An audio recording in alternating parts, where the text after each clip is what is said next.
చెప్తాను. ఎందుకు? నీవు దేవునికి ఇచ్చి దేవుని దగ్గర ప్రతిఫలము పొందకపోతే ఉపయోగం ఏముంది? నువ్వు దేవునికి ఎందుకు ఇస్తున్నావు? దేవుని దగ్గరకు నైవేద్యాలు, దేవుని దగ్గరకు అర్పణలు, దేవుని దగ్గరకు కానుకలు ఎందుకు తీసుకొస్తున్నావు అంటే దేవుడు నిన్ను దీవించాలని, దేవుడు నిన్ను ఆశీర్వదించాలని.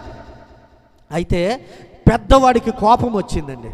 అయ్యో, నేను ఇచ్చిన కానుకను నువ్వు స్వీకరించవా అని కోపం వచ్చి దేవుని మీద కోపము ఎటు మళ్ళిందంట? తన తమ్ముడి మీదకు వచ్చేసింది. తన తమ్ముడి మీదకు అసూయ, తన తమ్ముడి మీద స్వార్థము, తన తమ్ముడి మీదకు కోపము. ఆ కోపము ఏం చేసిందయ్యా అని అంటే ఆ తమ్ముడి మీద పడి ఆ తమ్ముడిని నరహత్య చేసే కడకు తీసుకుపోయింది.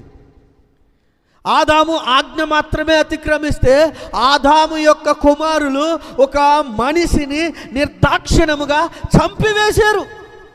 నరహత్య మొదలయ్యింది.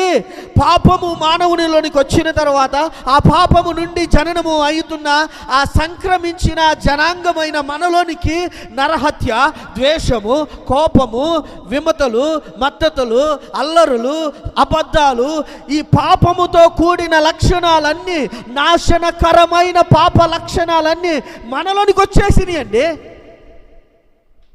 మనలోనికి వచ్చి ఒక వ్యక్తిని నాశనము చేయటానికి కూడా మనం వెనకాడకుండా, ఒక వ్యక్తిని నరహత్య చేయటానికి కూడా వెనకాడకుండా మానవుడు తయారయ్యాడు. ఈరోజు కూడా చేయట్లేదంటారా నరహత్యలు? ఈరోజు కూడా చేస్తున్నారు. ఎందుకు? మానవునిలో ఉన్న పాపము. ఒక మనిషిని మనిషిగా ప్రేమించక, ఒక మనిషిని మనిషిగా చూడక, ఆ మనిషిని నిర్దాక్షిణముగా తాను నాలాంటి వాడు అని అనుకోకుండా, తాను నాకు ఉన్నటువంటి ప్రాణమే తనకి ఉంది అని అనుకోకుండా నిర్దాక్షిణంగా చంపేవారు లేరా? కారణం ఏందో తెలుసా? మానవుడు పాపమును కలిగి ఉన్నాడు. అప్పుడు కయ్యూనును దేవుడు ఏం చేశాడు తెలుసా? బైబిల్ గ్రంథములో చాలా స్పష్టంగా రాయబడుతుంది. ఏంటంటే ఆదికాండము 3వ అధ్యాయము 23వ వచనము మనం చదివితే, ఆదికాండము 3వ అధ్యాయము 23వ వచనం, దేవుడైన యెహోవా అతడు ఏదెను నుండి తీయబడెను, దానిని సేద్యపరచుటకు ఏదెను తోటలో నుండి అతనిని పంపివేశాను.